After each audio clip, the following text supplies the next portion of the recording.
How to check disk usage of directory and bandwidth usage.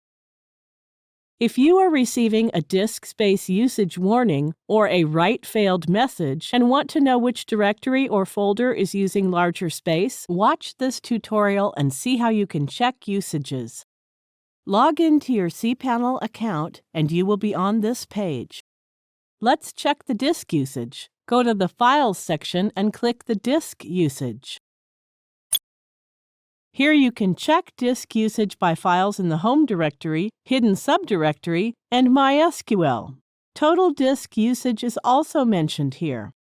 Here you can arrange your directories as per their disk usage.